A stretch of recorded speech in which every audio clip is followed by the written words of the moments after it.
저희 첫째 아들이 역사를 좋아합니다. 인간의 역사는 사실 전쟁 역사라고 말할 수 있지 않습니까? 그래서 몇 년 전에 초등학생일 때 저희 첫째 아들이 전쟁 역사 중에서 가장 좋아하는 전투가 무엇이냐고 하니까 이순신 장군의 명량해전이라고 얘기를 했습니다. 조선수군의 판옥선 13척을 가지고 또 그것의 10배가 넘는 133척의 왜군 함대를 이렇게 무찌르고 대승을 거둔 것이 너무나도 놀랍게 여겨진 것이죠. 이길 수 없는 싸움을 이겼고 또 기적 같은 승리를 거둔 이순신 장군의 탁월한 전략과 이 전술이 크게 이렇게 마음에 감동이 왔던 것 같습니다. 이순신 장군이 23전 23승 3승했다고 하지 않습니까? 그 정도로 계속해서 연전 연승을 했었던 비결은 이 탁월한 전술과 전략 때문인데, 그 중에 가장 핵심 병법이 있다면 그것은 선승구전, 이겨놓고 싸운다라는 것입니다.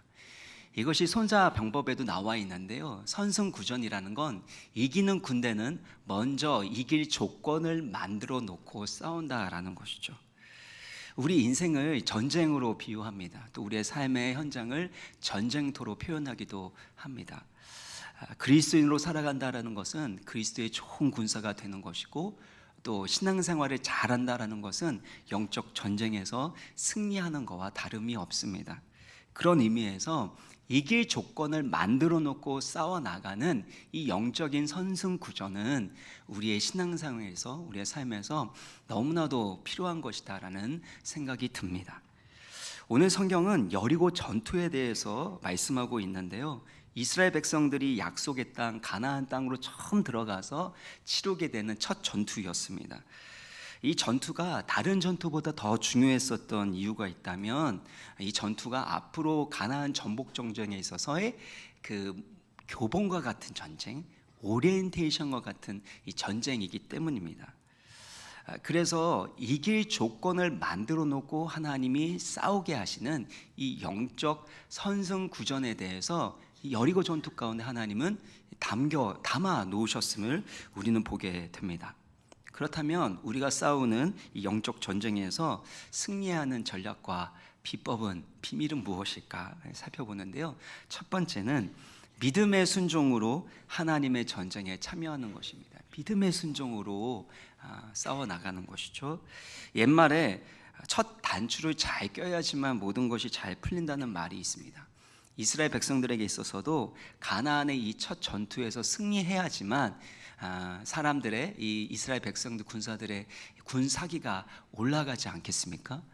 그리고 앞으로 하나님을 의지하고 이 전쟁을 싸워 나가야 되는데, 하나님을 향한 믿음이 계속해서 자라나기 위해서도 반드시 이 전쟁에서 승리해야 됩니다. 뿐만 아니라 군사 전략적으로도 이 여리고 전투는 너무나도 중요했는데, 인천 상륙 작전을 하게 될 때 우리 그 미군이 이 대한민국의 허리를 탁 쳐서 남북을 갈라놓지 않습니까? 그것처럼 이스라엘 백성들이 바로 가나안의 이 중심부, 이 허리를 딱 쳐서 그 다음에 남쪽을 공격하고 그 다음에 북쪽을 공격해서 이 남북의 연합을 막고 승리를 거두는 아주 중요한 전쟁이었습니다. 이렇게 중요한 전쟁인 만큼 사실은 여리고 전투는 이스라엘 백성들이 이기기가 너무나도 힘들고 어려운 전투였다는 사실입니다. 여리고는 당시에 이 가나안 지역의 교통의 중심지였고 관문 도시, 게이트 시티였습니다. 그래서 절대 이곳만은 뚫리면 안 된다라고 해서 아주 견고하게 높게 성벽을 세웠습니다. 고고학자들에 따르면 여리고 성벽이 6m에서 7m 정도로 높았다고 하고, 이 성벽이 이중벽으로 되어 있었는데 외벽은 한 1.5m 정도 되었고, 그리고 내벽이 있었는데 내벽은 4m가 될 정도로 아주 두꺼운 높은 성벽으로 이루어져 있었습니다. 근데 오늘 본문 1절을 보면 여리고 이 상태가 어떻게 되냐면, 여리고는 굳게 닫혔고 출입하는 자가 없었다는 것입니다. 이스라엘이 가진 무기로나 어떤 방법으로도 뚫을 수 없는 장벽이 그들을 막고 있었던 것입니다. 답이 보이지 않습니다. 대책이 나오지가 않습니다. 앞이 깜깜한 상황 가운데 있는데 아무리 여리고성을 봐도 이길 수 없을 것 같은 상황에 있는 것입니다. 우리 인생을 살아갈 때도 마찬가지 아닙니까? 내가 아무리 봐도 아무리 계산해도 이길 수 없는 상대를 맞이할 때가 있습니다. 넘을 수 없을 것 같은 그런 장벽과 문제를 맞이할 때도 있습니다. 열심히 싸워보지만 감당할 수 없는 재정의 문제, 직장과 가정의 문제, 또 건강과 관계의 문제, 무엇보다도 영적인 문제, 이 죄의 문제로 인해서 큰 장벽을 느끼게 되고 낙심하고 좌절하는 경우가 우리 가운데 많다는 것이죠. 이순신 장군처럼 선승구전 이겨놓고 싸우면 얼마나 좋겠습니까? 그런데 이길 수 없는 싸움으로 끌려나가는 병사와 같이 어려운 상황에 처할 때가 있습니다. 이때 중요한 것은요 2절입니다. 2절의 말씀을 같이 읽겠습니다. 시작. 여호와께서 여호수아에게 이르시되 여기까지요. 내 힘과 능력으로 할 수 없는 답답한 상황, 답이 보이지 않는 두려운 상황 가운데 하나님이 하신 일은 바로 우리에게 찾아오셔서 우리에게 말씀하신다라는 것입니다. 에스겔 선지자가 그발 강가에 있을 때 탄식하면서 눈물을 흘립니다. 이스라엘, 특별히 유다 민족이 바벨론에 의해서 멸망당하게 되고 포로로 잡혀가게 됩니다. 그러니까 민족적 실패와 그 고난 가운데서 너무나도 고통스러우니까 탄식하면서 눈물 흘릴 때 그발 강가에 있는 에스겔에게 하나님의 말씀이 임했습니다. 마찬가지입니다. 내 힘으로 내 능력으로 할 수 없는 상황, 앞이 깜깜하고 답이 나오지 않는 그 상황 가운데 하나님이 우리 가운데 찾아오시고 우리 가운데 말씀하심을 믿으시길 바랍니다. 그렇다면 하나님이 하신 말씀은 무엇입니까? 2절을 우리 이 노란 부분 한번 같이 읽겠습니다. 시작. 보라, 내가 여리고와 그 왕과 용사들을 내 손에 넘겨주었습니다. 여기 보면 앞으로 넘겨줄 것이다 미래형으로 표현되어 있나요? 아니죠. 넘겨주었으니 완료형으로 되어 있습니다. 하나님께서 이미 승리하셨고 여리고와 그의 모든 속했던 사람들을 이스라엘에게 여호와의 손에 넘겨주셨다라고 말씀하시는 겁니다. 이것은 이미 이겨놓고 싸우는 영적인 선승구전 아닙니까? 하나님이 이미 우리를 승리케 하셨고 이제는 그 승리를 취하기만 하면 된다는 것입니다. 이게 무슨 뜻이냐면 이 전쟁은 하나님이 싸우시는 하나님의 전쟁이고 하나님께서 이미 승리를 하셨다라는 것입니다. 그 핵심은 바로 하나님의 말씀에 있습니다. 여호수아서 6장 이 말씀을 여러분 정말 많이 읽어보시고 들어보셨을 것입니다. 여리고 전투를 어떻게 해야 되는지에 대한 하나님의 전략과 말씀이 기록되어 있는데 사실은 참 읽기가 쉽지 않은 좀 지루한 내용이 있습니다. 왜냐하면 내용이 반복되기 때문입니다. 하나님께서 여호수아에게 하신 말씀이 기록되어 있고 그 말씀을 여호수아가 백성들에게 전하는 내용이 또 기록되어 있고 그리고 여호수아와 그의 백성들이 하나님이 하신 말씀에 어떻게 순종했는지가 기록되어 있습니다. 그러니까 3번이나 반복해서 똑같은 말씀을 기록하고 있기 때문에 어떤 분들은 이거 읽으면서 지겨워갖고 그냥 뛰어 넘어가고 싶은 그런 생각이 들 수도 있습니다. 근데 왜 3번이나 지루하게 느껴질 정도로 하나님의 말씀을 반복해서 기록하셨을까요? 그것은 우리 인생 가운데 찾아오게 되는 위기와 여러 가지 실패, 그 상황 가운데서 가장 중요한 영적 승리의 비결은 바로 하나님의 말씀을 듣고 그 말씀대로 순종하는 데 있기 때문입니다. 우리 신앙생활은 나의 전쟁은 나의 열심과 노력으로 내 방법으로 이루어가는 것이 아닙니다. 그러면 반드시 실패하게 되어 있습니다. 제가 참 좋아하는 말씀 중에 하나가 누가복음 5장에 시몬 베드로가 했었던 말입니다. 밤이 새도록 자막에 나오면 좋은데요. 밤이 새도록 수고하였으되 잡은 것이 없지만 지금까지 살아오면서 얼마나 열심히 노력하면서 살아오셨습니까? 저도 어떤 일은요 3일 동안 5시간밖에 못 자면서 최선을 다해서 해본 적이 있습니다. 인생 가운데 중요한 일들 가운데서 밤새면서 내가 할 수 있는 최선을 다했을 때 정말 여러분이 원하는 결과가 왔습니까? 물론 그거에 따라 결과가 주어져서 이 자리까지 오신 분들도 있겠지만 때로는 우리의 힘과 방법으로 노력으로 아무리 애써도 되지 않는 여리고성과 같은 문제들이 우리 인생 가운데 있지 않습니까? 자녀의 문제, 배우자의 문제, 건강의 문제, 여러 가지의 관계의 문제, 영적인 문제, 이 모든 일들을 내 힘으로 내 능력으로 해결할 수 없을 때가 있는데, 그때 예수님이 바로 시몬에게, 우리에게 말씀하시는 것입니다. 누가복음 5장 4절을 보면요, 깊은 데로 가서 그물을 내려 고기를 잡으라. 깊은 데는 물고기가 잡히지 않는 곳임에도 불구하고 주의 말씀 의지하여 깊은 곳에 그물을 던졌을 때, 그때 그물이 찢어질 정도로 물고기가 가득 잡히게 되는 하나님의 놀라운 기적을 체험하게 되지 않습니까? 마찬가지입니다. 내 힘과 내 능력으로 해결할 수 없는 문제들이 주어졌을 때, 그런 상황이 닥쳐왔을 때 해야 될 것이 있다면 하나님의 말씀 앞에 엎드리는 것입니다. 이 전쟁이 나의 전쟁이 아니라, 내가 싸우는 전쟁이 아니라 하나님의 전쟁이고, 하나님이 이미 승리하셨다라는 하나님의 말씀, 성령의 음성을 들으시기를 주의 이름으로 축원합니다. 저도 마찬가지입니다. 이 훈련을 계속해서 받는 것 같아요. 어떤 문제와 어려움이 있을 때 그 부분을 해결하기 위해서 고민을 합니다. 그래서 사람들을 불러 모아놓고 회의도 하고, 때로는 막 잠이 오지 않는 그 상황 가운데서 몸을 뒤척이면서 고민하고 씨름을 합니다. 그런데요, 제가 요즘에 계속해서 몇 년간 계속해서 훈련하는 것이 있는데, 그것은 5분 10분 고민해도 답이 나오지 않으면 그 고민하는 자리를 떠나는 것입니다.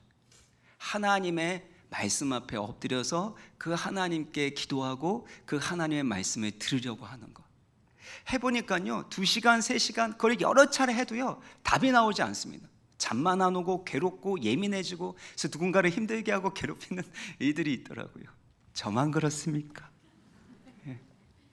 그런데 우리 가운데 머리가 깨질 것처럼 아플 때가 있습니다. 두통에 시달릴 때가 있습니다. 그래도 답이 나오지 않는 여리고성과 같은 문제가 있다면 하나님의 말씀 앞에 엎드리시기를 바랍니다.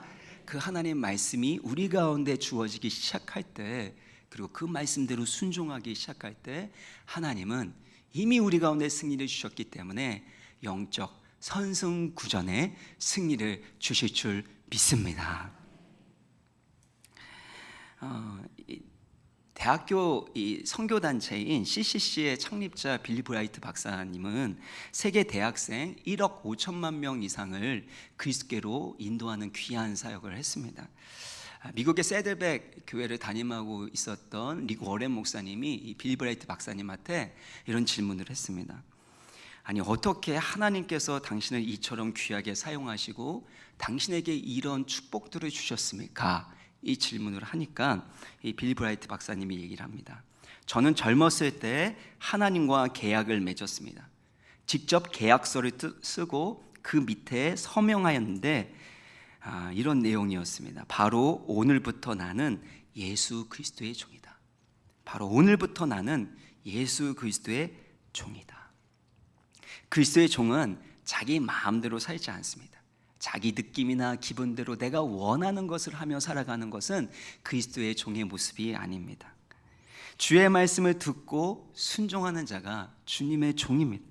주님께 완전히 항복하고 주님의 뜻대로 말씀대로 순종하는 자에게 하나님은 일하기 시작하시고 놀라운 승리, 내가 이룰 수 없는 하나님만이 하실 수 있는 승리와 그 일들을 우리 가운데 이루어 주신다라는 것입니다.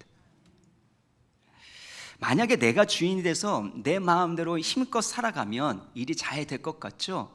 그런데 그렇지 않죠. 오히려 내 안에 있는 욕심과 욕망이 내 주인 노릇합니다. 그것을 이루려고 애쓰는 상황 가운데 불안함과 두려움이 커지게 되고, 결국엔 그 두려움과 불안함에 이끌려 살아가게 되지 않습니까? 또 내 안에 있는 상처와 쓴뿌리, 내 안에 있는 미움과 시기, 질투, 분노, 이것이 주인 되어서 나를 끌고 가는 것이 바로 우리의 삶의 모습입니다. 그렇지만 예수 그리스도 안에 있을 때, 예수 그리스도께서 십자가 가운데 행하시고 3일 만에 부활하신 이 구원의 은혜 가운데 있을 때 우리는 참된 자유함을 얻고 하나님이 주시는 평강을 누릴 수 있는 것입니다. 그래서 우리가 그리스도의 종으로 살아가는 것만큼 중요한 것은 없고, 그리스도의 종으로서 주의 말씀대로 순종하는 것이 바로 영적 승리의 비결이 된다는 것입니다. 조지 맥도날드는 이런 말을 했습니다. 순종은 모든 축복의 문을 여는 열쇠이다. 무엇이 모든 축복의 문을 여는 열쇠예요? 순종이 모든 축복의 문을 여는 열쇠라는 것입니다. 여호수아는 하나님의 말씀을 받았습니다. 그리고 그 말씀대로 순종하게 되었을 때 그때 여리고성이 무너지게 되어지는 하나님의 기적과 승리를 체험할 수 있었습니다. 마찬가지로 우리 인생 가운데 무슨 일이 있더라도 내 힘과 내 방법으로 되지 않을 때 두렵고 불안한 상황 가운데 하나님의 말씀을 들으시기를 바랍니다. 그 말씀에 순종함으로 말미암아 하나님의 하시고자 하는 일이 여러분 삶 가운데 이루어지는 것을 경험하시기를, 누리시기를 주의 이름으로 축원합니다. 두 번째는 하나님을 예배할 때 하나님의 구원과 하나님의 영광과 승리가 임한다라는 겁니다. 오늘 이 두 번째 대지가 참 중요한데요, 하나님께서는 여리고 전투에서 승리하는 방법과 전략을 구체적으로 말씀하십니다. 앞서 말씀드린 대로 여리고 전투는 군사 전략상으로도 너무나도 중요한 전투였습니다.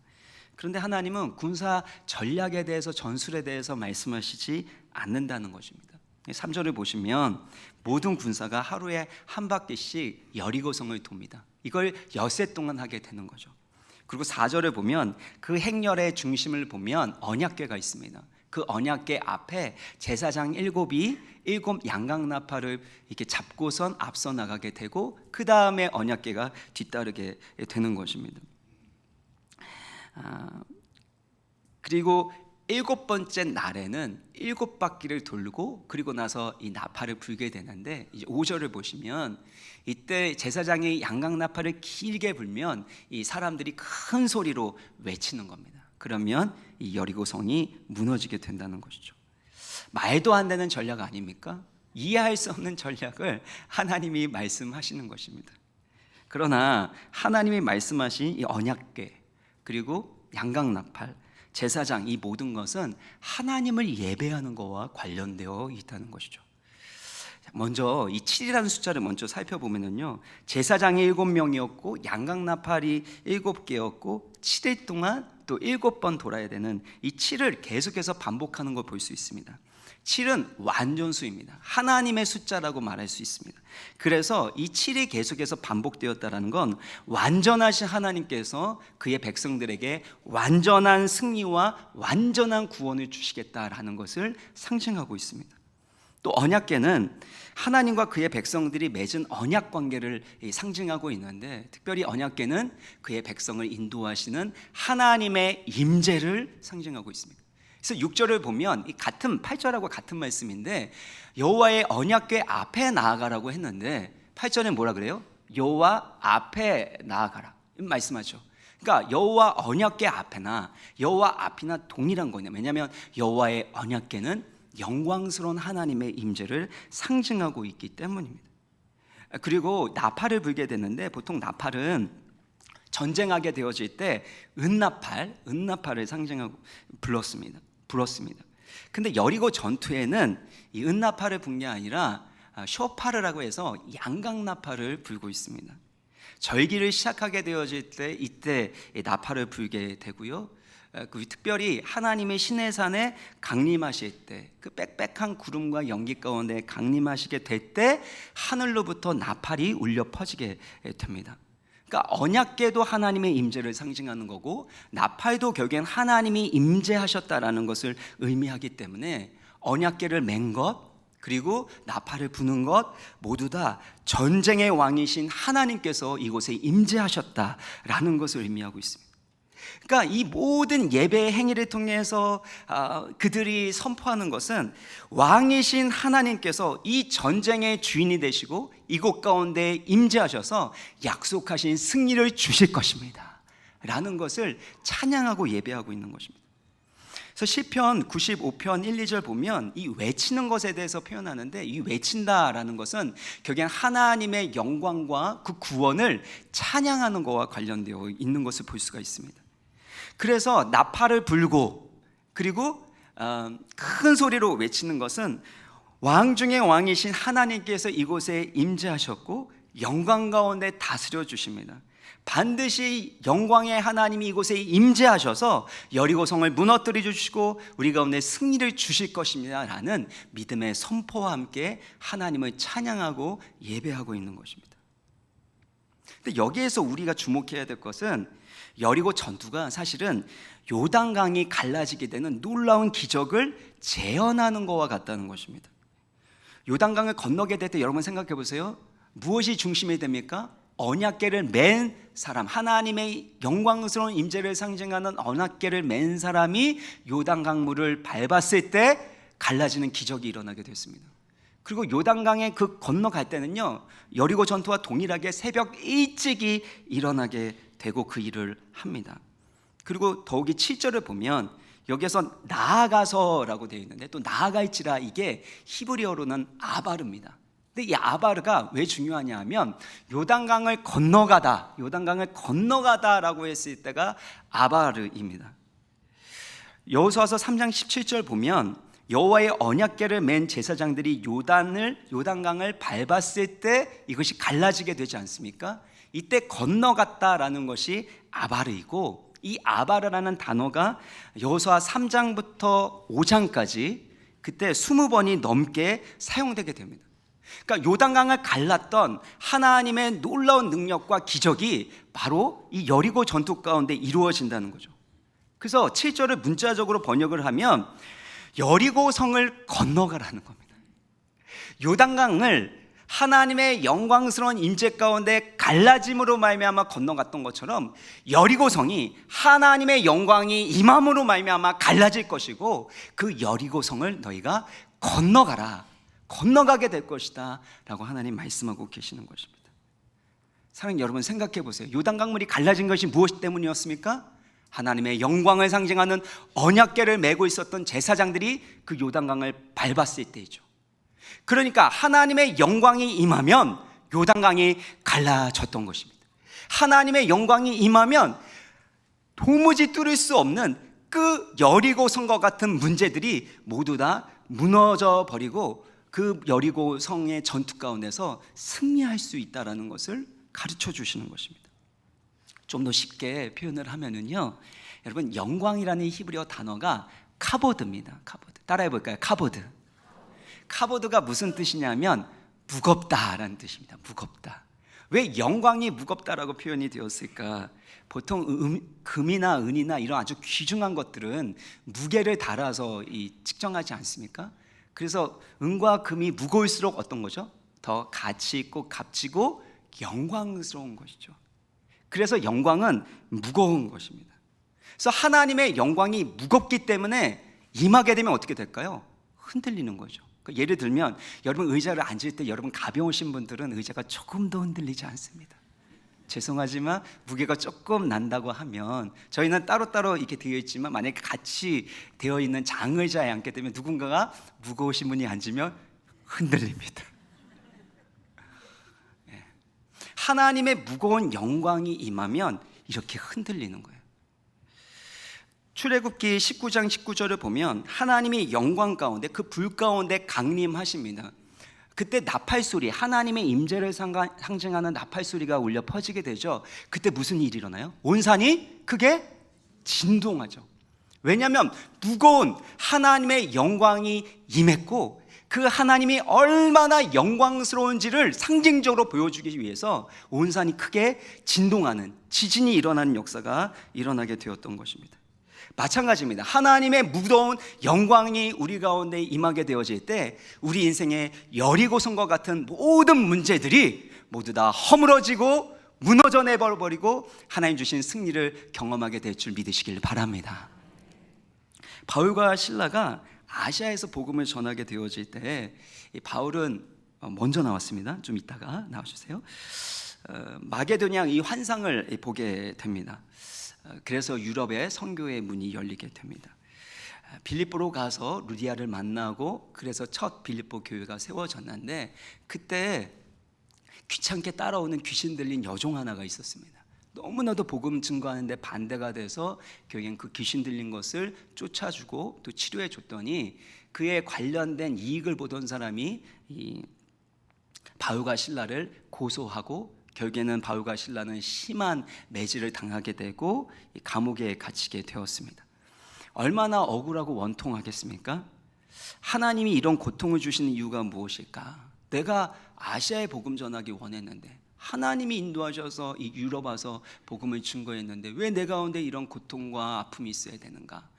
또한 복음을 증거하러 왔는데 왜 이 복음을 증거하지 못하도록 나는 감옥에 갇혀 있는가? 수많은 생각이 들었을 거고 또 이해가 되지 않는 이 고난이라고 느꼈었을 것입니다. 근데 그때 바울과 실라가 무엇을 합니까? 사도행전 16장 25절을 보면요, 같이 한번 읽어볼까요? 시작. 한밤중에 바울과 실라가 기도하고 하나님을 찬송하며 죄수들이 듣더라. 한밤중에, 육체적으로는 상황적으로는 고통스럽고 어두운 한밤중이었는지 모르고 또 복음을 증거하려 하지만 그 복음을 증거할 수 없는 면에서 사역적으로 한밤중이었는지도 모릅니다. 근데 그 한밤중에 바울과 실라는 기도하고 하나님을 찬송했습니다. 그랬더니 어떤 일들이 일어나게 됐습니까? 26절을 보면은요, 이에 갑자기 큰 지진이 나서 옥터가 움직이고 문이 곧 다 열리며 모든 사람의 매인 것이 다 벗어진지라. 눈에 보이지 않지만 하나님의 영광, 무거운 하나님의 영광이 임하게 되니까 큰 지진이 일어나게 된 겁니다. 옥터가 움직이게 되고 감옥의 문이 다 열리게 되고 모든 사람의 매인 것들이 풀어지게 되는, 그것으로부터 벗어나게 되는 그런 놀라운 역사가 일어나게 된 것입니다. 사랑하는 여러분, 우리 인생 가운데 때로는 이해되지 않는 고난과 아픔이 있습니까? 그것 때문에 탄식하면서 기도하십니까? 기도만 하지 마시고 하나님을 찬송하고 예배하시길 바랍니다. 보이지 않는 하나님의 영광이 여러분의 삶 가운데 임하게 되어질 때 모든 감옥문과 같은 그 문들은 활짝 열리게 되고 여러분 묶고 있는 모든 결박들은 끊어지고 풀어지고 자유케 되는 역사가 일어나게 될 줄 믿습니다. 사랑하는 여러분, 우리 인생의 승리는 결국엔 하나님을 찬양하고 예배하는 데 있습니다. 예배에서 승리하게 되면 반드시 여러분의 삶 가운데서도 하나님의 승리를 경험할 수 있습니다. 무엇을 바라보고 계십니까? 여러분의 힘과 능력으로 할 수 없는 그때에 하나님 말씀대로 너희는 가만히 있어 내가 하나님 됨을 알지어다. 내가 열방과 세계 가운데서 높임을 받으리라. 여러분 멈추시고 그 하나님 말씀을 들으시고 그 하나님의 말씀을 붙들고 찬송하고 예배하심으로 말미암아 하나님의 무거운 영광이 임하기를 주의 이름으로 축원합니다. 세 번째는요, 하나님을 신뢰함으로 잠잠히 기다려야 합니다. 모든 일에는 인내와 기다림이 있습니다. 선승구전 이미 승리한 거 아닙니까? 그러면 빨리 하나님이 승리해 주시면 얼마나 좋겠습니까? 그런데 기다려야 됩니다. 왜냐하면 하나님의 때, 하나님의 시간이 있기 때문입니다. 우리는 보통 하루 동안에 이 여리고성 한 바퀴 돌면 여리고성이 무너졌으면 좋겠죠. 그렇죠? 하루 만에, 나의 시간에. 그렇지만 7일을 돌아야 되고 또 7번을 돈 다음에 말씀대로 순종할 때 그때 역사가 일어났습니다. 이 7이라는 것은 하나님의 숫자라고 말씀드렸죠. 하나님의 때가 있다는 겁니다. 하나님의 때가 이를 때까지 순종하고 예배해야 되는데 그때 해야 될 되게 중요한 일이 있습니다. 그때 하지 말아야 될 일인데요, 10절의 말씀을 같이 한번 읽겠습니다. 시작. 여호수아가 백성에게 명령하여 이르되.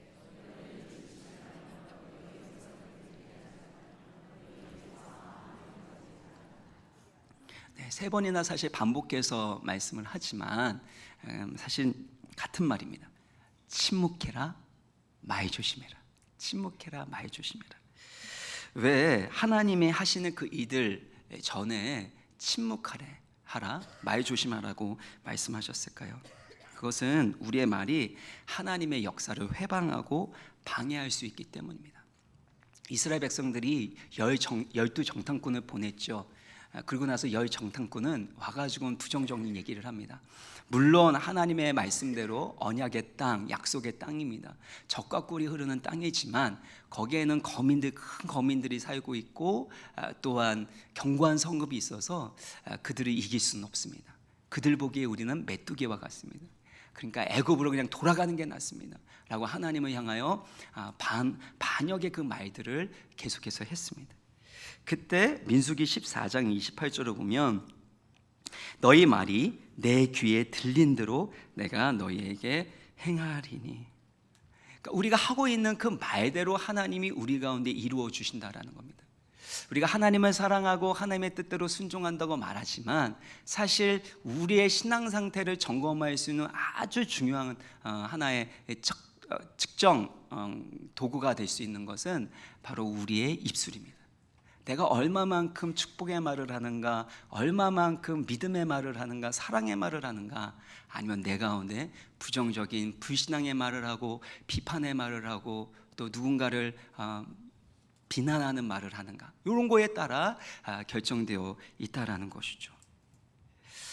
결단코 우리의 말을 통해서, 부정적인 말을 통해서 하나님의 일들이 이루어질 수 없기 때문에 하나님의 큰 역사를 앞두고 침묵해라, 말 조심해라 라고 말씀하는 것입니다. 우리는 보통 이 사람을 바꾸려고 할 때 말을 좀 많이 합니다. 우리 자녀들이나 우리 배우자에게도 여러분 그들을 바꾸기 위해서 말 많이 해보셨죠? 그래서 말 많이 하니까 바뀌던가요? 어느 목사님이 그러시더라고요. 이제 어느 교수님하고 같이 앉아서 얘기를 하는데 원래 사람은 잘 안 바뀌어요. 목사님이 그렇게 말씀하시더라고요. 그러니까 옆에 있던 교수님이 아니 목사님, 아닙니다. 사람은 바뀝니다. 우리의 말과 표정과 행동을 통해서 그 사람을 더 악화시킬 수 있습니다. 이거 웃으셔야 되는데 제가 그거 듣고 나서 그 교수님 말씀 들으면서 엄청 그때 목사님도 크게 웃으시면서 맞습니다, 맞습니다. 우리가 우리의 말을 통해서 누군가를 바꾸려고 하는데 잘 안 돼요. 차라리 그때는 침묵하는 것이 필요하고 또 기도하는 것이 필요하고, 기도하다가 하나님 주시는 복음의 언어가 있다면, 또 순종을 통해서 해야 될 일이 있다면 그것을 해나가는 것이 필요한데, 많은 경우에는 우리가 말을 함으로 인해서 그 사람을 자꾸 바꾸지 않습니까? 악화시키지 않습니까? 그래서 우리의 마음 가운데 어떤 관계든지 간에 나의 말로 인해서 그 사람과의 관계가 악화되지 않도록, 그 사람이 더 안 좋게 되지 않도록 우리 입술을 우리가 주의하는 것이 필요하고, 하나님의 말씀이 우리 입술과 마음 가운데 가득함으로 말미암아 하나님이 우리를 통해서 일하실 수 있도록 하나님의 자리를 내어드려야 한다는 것입니다. 우리의 가정도 마찬가지고 공동체도 마찬가지입니다. 사랑하면 말이 많아집니다. 잘해보려고 하면 말이 많아집니다. 그렇지만 그것 때문에 오히려 갈등과 분쟁이 일어나는 것은 하나님의 뜻이 아니라는 것입니다. 광염교회에 조현삼 목사님이 계시는데, 그분이 이 교회를 잘 보니까 싸움을 하는 이유들이 다 잘해보려고 하는 것들이에요. 잘해보려고 의견도 내고, 그 의견 냈는데 받아들이지 않으니까 속상하기도 하고, 그러다 보면 이제 잘해보려고 하다 보니까 싸우게 돼서 장로님과 성도님들에게 이렇게 말씀하셨대요. 우리 그렇게 할 거면 잘하지 말고 싸우지 맙시다. 우리의 삶도 마찬가지입니다. 잘해보려고 사랑하기 때문에 하는 그 말들이 오히려 갈등과 다툼을 일으키게 되고 하나님의 일을 가로막고 회방할 수 있다는 것입니다. 오스왈드 챔버스는 이렇게 말했습니다. 비판은 인간의 정상적인 기능의 일부입니다. 그러나 영적 세계에서는 그 어느 것도 비판에 의해 이루어지는 일은 없습니다. 남을 비판하는 분위기에서 하나님과 교통하는 것은 불가능합니다. 비판이라는 것을 하지 않을 수가 없는 것이죠. 그런데 영적 세계에서는 부정적인 비판을 통해서 이루어지는 일은 없다라는 겁니다. 예수님도 뭐라고 했습니까? 너가 하는 그 비판으로 너가 비판을 받게 될 것이다. 남을 비판하는 분위기에서는 하나님과 친밀하게 소통하는 것이 불가능하다는 것이 바로 오스왈드 챔버스의 말인데, 저는 이 말에 동의합니다. 사랑하는 여러분, 어떤 상황에서도 하나님이 큰 일을 행하시기 전에는 우리의 마음과 우리 입술을 단속하기를 원하십니다. 이사야서 30장 15절을 보면 너희가 돌이켜 조용히 있어야 구원을 얻을 것이요 잠잠하고 신뢰하여야 힘을 얻을 것이는. 그런데 어떻게 돼요? 너희가 원치 않았다는 것. 언제 구원이 임합니까?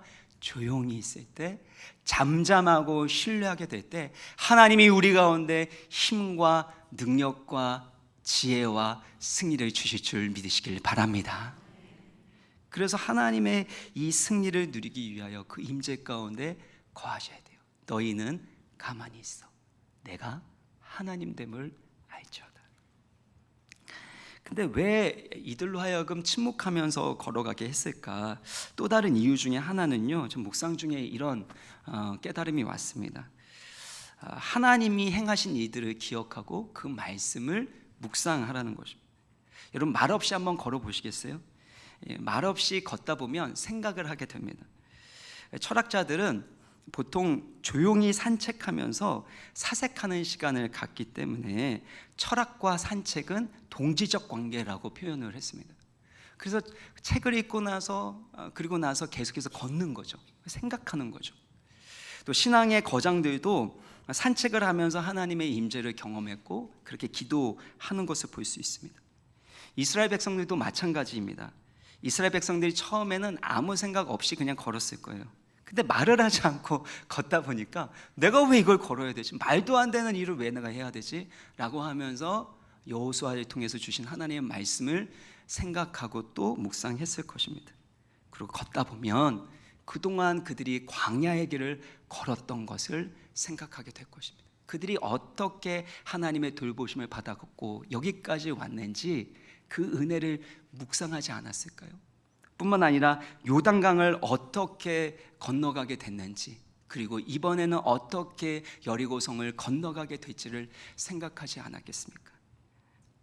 그런 하나님이 베풀어 주신 은혜를 계속해서 묵상하고 생각하는 그 과정 가운데 잠잠한 가운데 하나님을 향한 신뢰와 믿음이 자라나게 되었고, 또 때가 됐을 때 나팔을 불고 외치면서 하나님을 찬양하고 예배했을 때 하나님의 영광이 임하게 됨으로 말미암아 그 누구도 무너뜨릴 수 없는 여리고성이 무너지게 되었던 것입니다.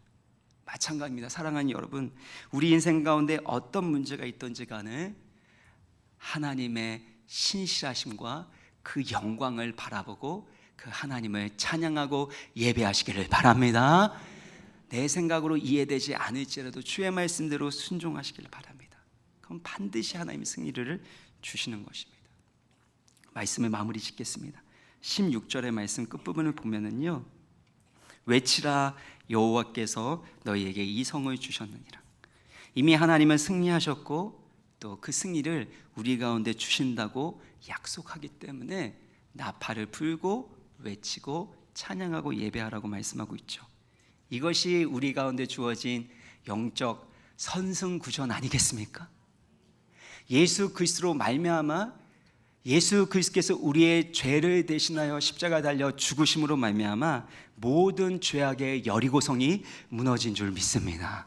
3일 만에 다시 살아나신 예수 그리스도의 부활의 능력으로 말미암아 우리는 죽어도 다시 살고 무릇 살아서 주님을 믿었기에 영원히 사는 줄 믿으시길 바랍니다. 그러므로 이 영적 선승구전은 이미 우리 가운데 주어진 거예요. 어떻게 누릴 수 있습니까? 말씀을 듣고 순종하는 겁니다. 내 노력, 내 방법이 아니라 하나님의 말씀대로 살아가시길 바랍니다. 그리고 그 하나님을 예배하고 찬송할 때 하나님의 영광이 임하게 되면 다 무너져 버립니다. 하나님의 무거운 영광이 함께함으로 말미암아 여러분의 삶이 무거운 존귀한 인생이 되고 또 여러분의 입술 또한 무거운 입술이 되고 하나님의 구원과 승리를 누리시기를 주의 이름으로 축원합니다. 같이 찬양하시겠습니다.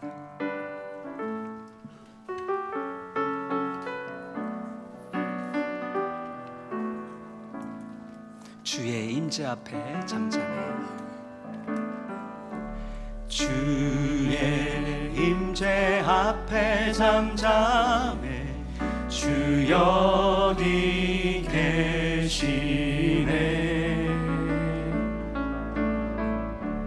와서 모두 굽혀 경배해.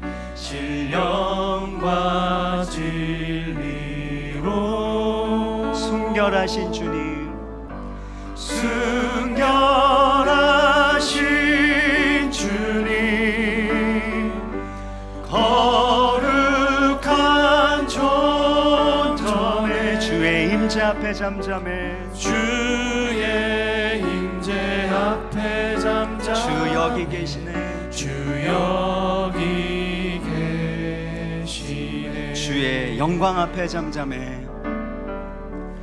주의 영광 앞에 잠잠해 주의 빛 비치네.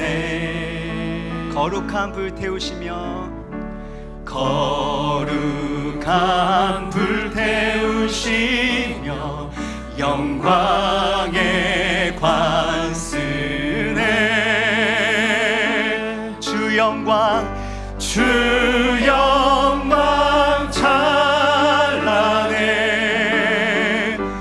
빛 되신 우리 왕 주의 영광 앞에 잠잠해 주의 빛 비치네. 우리 다시 한번 이 찬양할 때는요, 제가 이 청빙 과정 가운데 2022년이죠. 그때 1월 달에 광고를 보고 그러고 나서 원서를 접수하게 되고 10월 초에 결정될 때까지 그렇게 기도하면서 붙들었던 말씀이 사실 오늘 말씀입니다.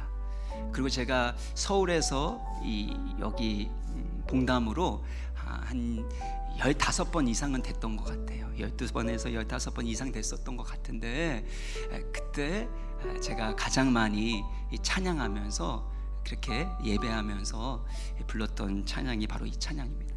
그래서 와서 제가 여기에 7바퀴도 돌고 8바퀴도 돌고 어떨 때는 마음이 막 무겁고 그럴 때는 이전 교회에서 사역이 너무나도 무겁고 많았기 때문에 그때는 막 10바퀴 넘게 이렇게 돌면서 이 찬양을 하는데, 그때 전 하나님의 영광을 봤습니다.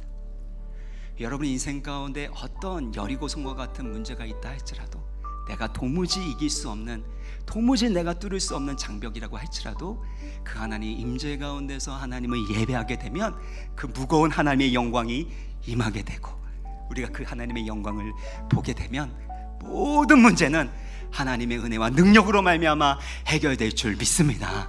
우리가 이 믿음 가지고요, 우리 다 같이 일어나셔서 우리 3절 주의 능력 앞에 잠잠해 우리 같이 찬양하겠습니다. 주의 능력 앞에 잠자 주 역사하시네, 역사하시네. 죄 사하고 치유하시는, 죄 사하고 치유하시는 놀라운 주네. 주 믿는 자에게, 주 믿는 자에게 능치 못함 없네, 능치 못함 없네. 주의 능력 앞에, 주의 능력 앞에 잠잠해 주 역사.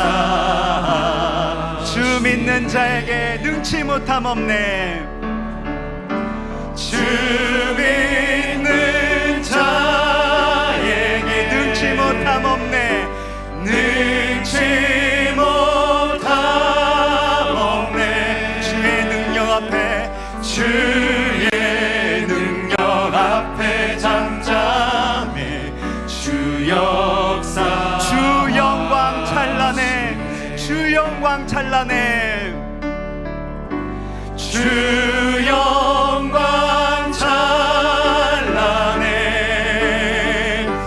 빛 되신 우리 왕. 주의 영광 앞에, 주의 영광 앞에 잠잠해 주의 빛. 주의 나라 영원하며 주의 영광 무궁하리, 주의 나라 영원하며 주의 영광 무궁하리. 왕의 위엄과, 왕의 위엄과는 여러분 믿고 찬양하시길 바랍니다. 이제 임하였으니 주의 주권과, 주의 주권과 주의 통치, 주의 나라 힘과 권세 임합니다. 할렐루야.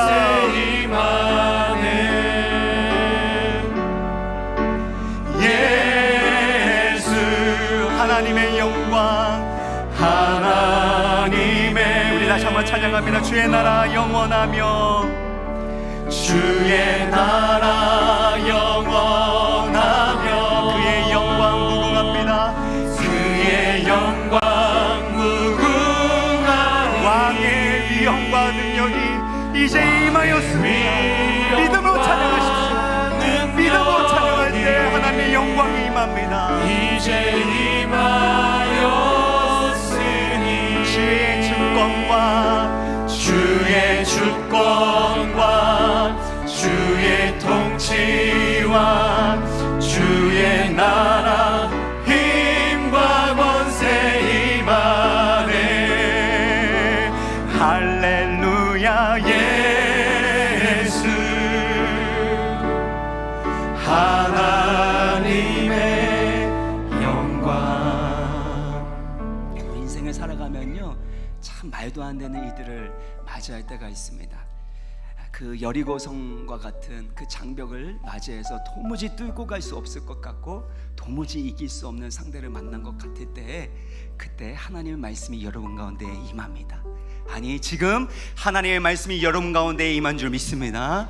그 말씀대로 순종하십시오. 그리고 그 하나님의 영광을 찬송하십시오. 무거운 하나님의 영광이 임하게 될 때 땅과 하늘이 진동하게 되어지고 여러분의 그 모든 인생의 그 결박들, 묶였던 것들이 풀어지게 되는 영광스러운 구원을 경험하게 될 줄 믿으시길 바랍니다. 이런 하나님의 영광으로 충만한 인생이 되기를 주의 이름으로 축원합니다. 이 시간 우리 같이 주여 한번 간절하게 부르짖으며 기도할 때, 주여 하나님의 영광이 임한 무거운 인생 되게 하여 주시고 무거운 입술 되게 하여 주시고 하나님의 뜻대로 순종할 수 있는 믿음의 용사 되게 해달라고 주여 한번 부르짖고 기도합니다.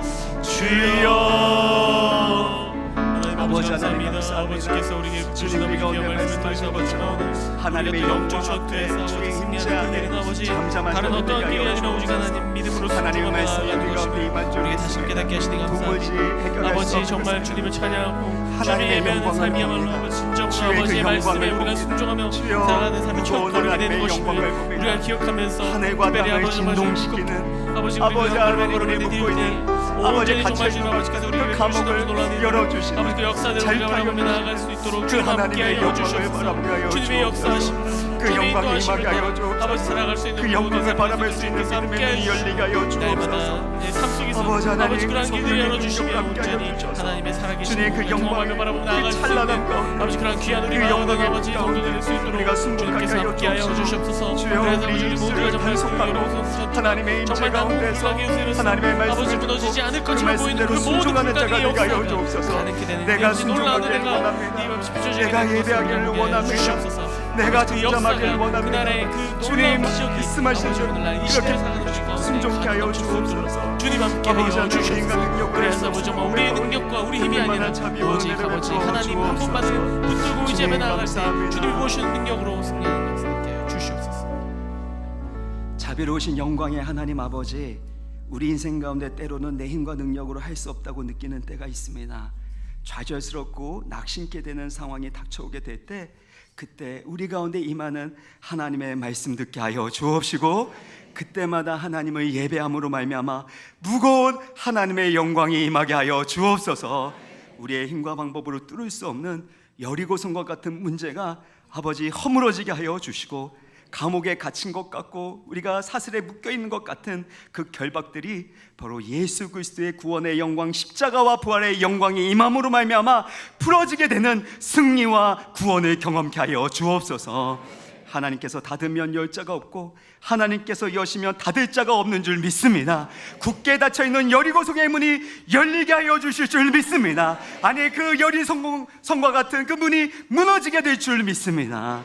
아버지 하나님, 이 믿음 가지고 살아가게 되어질 때 무거운 하나님의 영광이 우리 가운데 임하게 하여 주시고, 그래서 그 영광의 무거움과 같이 우리의 입술도 무거운 입술 되게 하여 주시고, 잠잠한 가운데 하나님의 구원을 바라게 될 때 우리를 통해서 우리의 가정 가운데, 우리 일터 가운데, 우리 공동체 가운데, 이 나라 민족 가운데 하나님의 영광스러운 구원이 선포되고 이루어지게 하여 주옵소서. 주님 주신 은혜에 감사함을 올려드리는 각양의 예물을 기쁘게 받아주시고, 주의 나라 위하여 더 헌신할 수 있는 믿음을 주옵시고, 환경과 물질의 복을 허락하여 주시되 나의 야망이 아닌 하나님의 꿈을 이루고 하나님 나라를 확장케 되는 데 쓰임받는 모든 사명자들의 인생 되게 하여 주옵소서.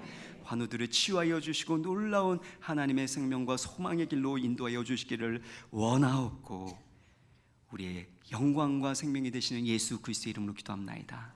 아멘.